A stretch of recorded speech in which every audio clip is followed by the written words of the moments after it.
Ich habe, also der Termin steht ja schon lange fest mit dem Reformationsjubiläum, schon ein paar hundert Jahre.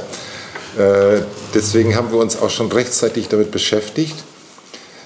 Ich habe den Anstoß von der Evangelischen Kirche Deutschlands aufgenommen, das Reformationsjubiläum international zu begehen. Denn ich bin hier jetzt in der Funktion auch als Entsandter der Evangelischen Kirche Deutschlands in Luxemburg. Und da gab es vor 1,5 Jahren ungefähr, hatte ich ein Gespräch mit Erzbischof Hollerich, wo ich ihm die Idee vorgestellt hatte, das Reformationsjubiläum gemeinsam zu begehen. Und zwar von der Intention her eben nicht zurückzublicken, wie war das vor 500 Jahren, was war damals gut, was war vielleicht nicht gut, was waren die positiven, was waren die negativen Folgen, sondern diesen Anstoß aufzunehmen, die Kirche vom Evangelium her zu erneuern. Und deswegen jetzt gemeinsam zu überlegen, was heißt das heute für die Kirchen? Das ist die Basis, auf der wir gemeinsam dieses Reformationsjubiläum feiern können. Den Anstoß zu sagen, wie muss das heute aussehen, wenn wir auf das Evangelium zurückgehen und von daher Kirche neu gestalten. Und da kann man überschreiben, Aufbruch in eine erneuerte Zukunft. Das ist so wie ein Motto. Wir wollen in eine erneuerte Zukunft der Kirchen. Die Antworten, die die einzelnen Kirchen dann geben, können sehr unterschiedlich sein. Das ist auch kein Problem. Aber gemeinsam können wir uns darin ergänzen und nach Antworten suchen. Wenn Sie ins Heft schauen, dann sehen Sie im Vorwort, im zweiten Abschnitt, nochmal den Satz, was das zentrale Anliegen ist für die Veranstaltung zum Reformationsjubiläum. Eben nicht in erster Linie ein historischer Rückblick oder eine wie auch immer geartete Gedenkfeier, sondern die Erinnerung daran, dass alle Kirchen immer wieder der Erneuerung vom Evangelium her bedürfen. Aus diesem Geist heraus können wir gemeinsam als evangelische und katholische Kirchen das Reformationsjubiläum als Anstoß zur Erneuerung in der jeweiligen Kirche begehen. Erzbischof Hollerich war begeistert von der Idee, hat sofort zugesagt. Ich habe dann noch mit Pastor Marhofer gesprochen, der war auch begeistert. Und so ist dieser Vorbereitungskreis entstanden mit Herrn Ehret, Herrn Marhofer, Herrn Nilles und mir. Und das Ergebnis ist dann dieses Heft mit den ganzen Veranstaltungen. Wir haben noch einige Partner dazu gewonnen, die französischsprachige Gemeinde der protestantischen Kirche Luxemburgs, die Universität Luxemburg, die Commerzbank, dort werden Universität und Commerzbank werden Veranstaltungen durchgeführt werden. Den großen Start der ganzen Veranstaltung bildet das Wochenende vom 11. bis 13. März 2016. Das ist, finden Sie auf den Seiten 4 bis 7. Das ist das Wochenende mit Frau Professor Dr. Käßmann. Sie ist die Botschafterin des Reformationsjubiläums der Evangelischen Kirche Deutschlands. Und ich denke, eine der bekanntesten und profiliertesten protestantischen evangelischen Theologinnen in Deutschland.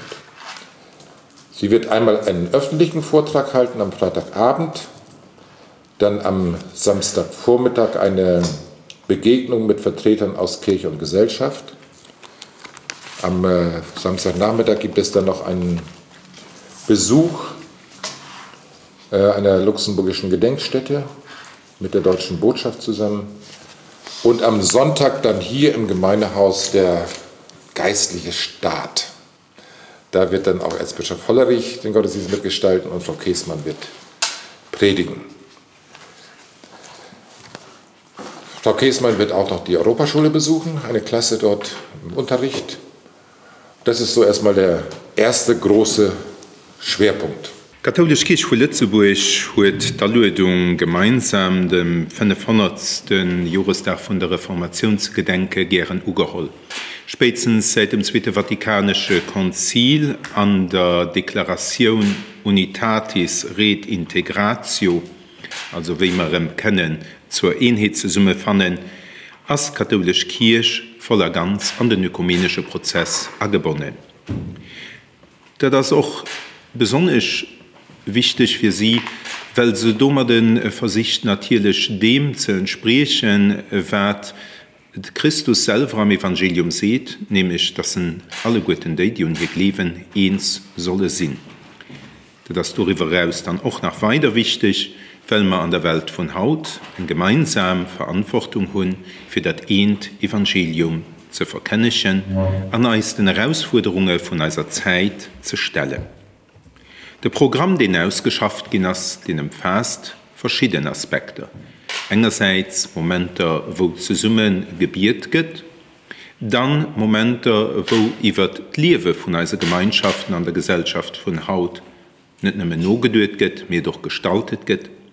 Und dann drittens auch ein intellektuelles Programm, wo sich die Fragen, die Kirche selber betreffen, aber nach mehr Kirchen an dieser Zeit betreffen, gestaltet wird. Ich gebe dafür gerne auf die verschiedenen Programmpunkte aufmerksam machen, die eben besonders auch intellektuellen Plan angesiedelt sind, das sowohl an meiner Funktion als Bischofsvikar wie auch als Direktor von der Luxembourg School of Religion and Society. Sind am Großen und Ganzen nur den Veranstaltungen mit der Professor Dr. Käßmann dann 3 Punkte, die auf 14 hier sind. Eine Tagung mit einer katholischen Theologin, der Madame Professor Dr. Judith Könemann, die den 7. bis 8. Oktober 2016 stattfindet. Madame Könemann beschäftigt sich vor allem mit den Fragen, wie eine Rolle, wie ein Platz Haut nach Religionen und Spiritualität an unserer Gesellschaft können haben. Sie hat darüber vielfach publiziert und sie wird 2 Veranstaltungen leiten. Auf der einen Seite eine öffentliche Konferenz, die sich der Frage stellt, ob es Haut überhaupt nach U-Boot ist, katholisch und protestantisch zu unterscheiden. Und dann einen ganzen Studientag leiten, die sich mit der Zukunft von Religion und Spiritualität an einer Gesellschaft, die hauptsächlich von der Suche dem Individuum gedrohen ist, stellen. Wir werden dann nur der katholischen Theologin einen protestantischen Kirchenhistoriker zu besuchen. Vom 6. bis den 8. Januar 2017 könnten Professor Dr. Christoph Markschies auf Lützeburg. Hier war auch der Rektor von der Freien Universität Berlin. Auch hier wird an dem dürbelen Abstellung von der einerseits öffentlichem Vortrag, andererseits dann aber auch Studientagung mit Leid schaffen. Hier stellt sich der Frage, wie Haut eben von reformatorischer Seite hier Ökumen zu verstehen ist, aber was Haut eben nach das, was sie besonders auszeichnet.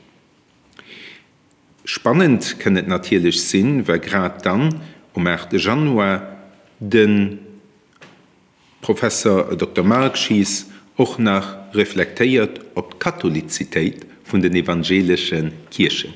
Ihr merkt, wie hin an hier geschafft wird, für dass wir uns so den anderen besser kennenlernen, verstehen, was wir gemeinsam haben, und einfach auch verstehen, was uns nach trennt, und was wir nach muss weiter diskutieren. Schließlich haben wir vom 4. bis 6. Mai 2017 einen großen internationalen ökumenischen Kongress angesucht, den sich aber nicht just mit theologischen oder sozialpolitischen Fragen auseinandersetzt, mehr den als auf das Gebiet von der Kunst, aber speziell von der Musik, feiert.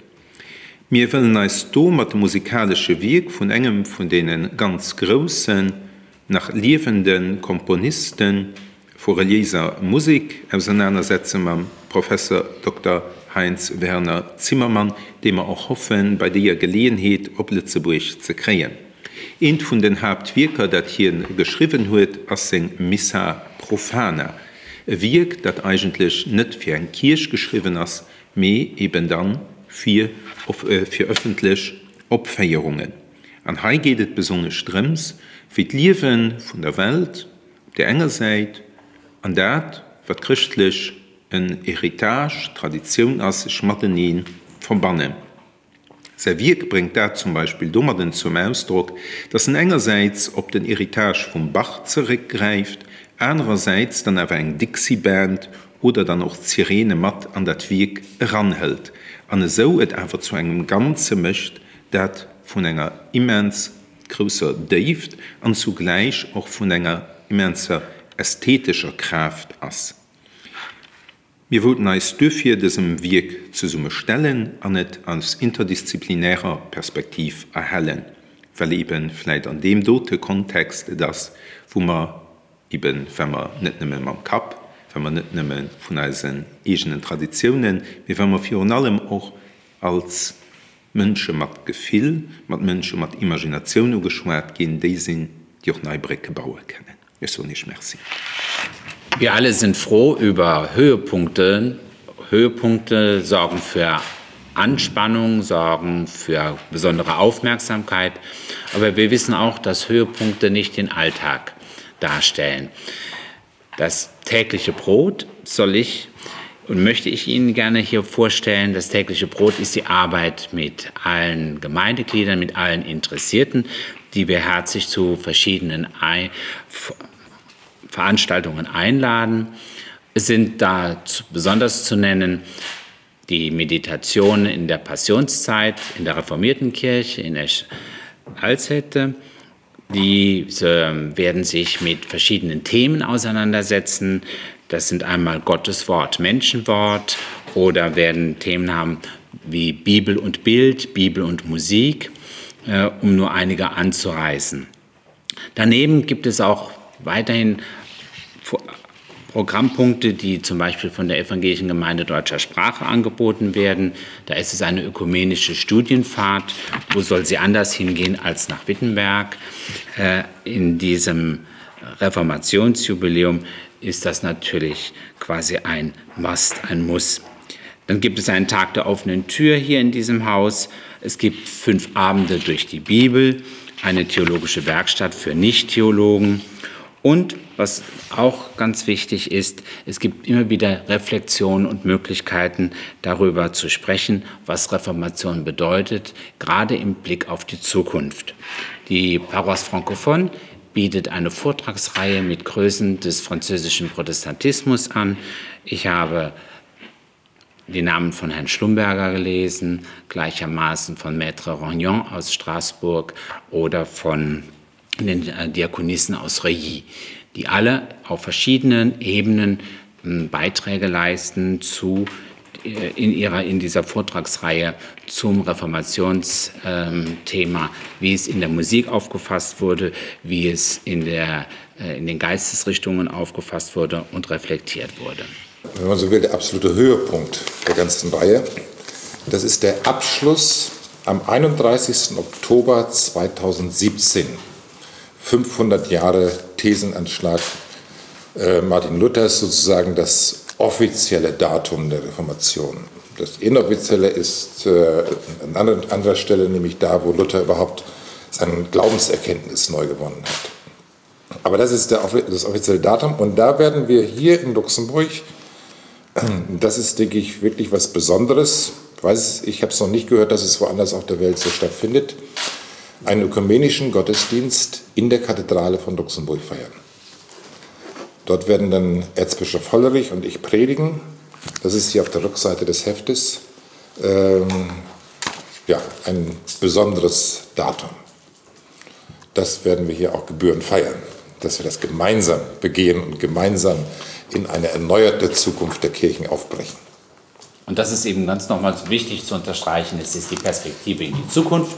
Es ist kein Luther-Jubiläum, sondern es ist ein Jubiläum, das wir feiern in der Erinnerung an, aber im Blick auf die Zukunft. Wie wird Kirche sein? Was kann Kirche für die Gesellschaft von heute und von morgen bedeuten? Welche Antworten bietet sie an? Zu welchen Reflexionen lädt sie ein? Und das soll im Grunde auch Tenor dieser ganzen Veranstaltungsreihe sein.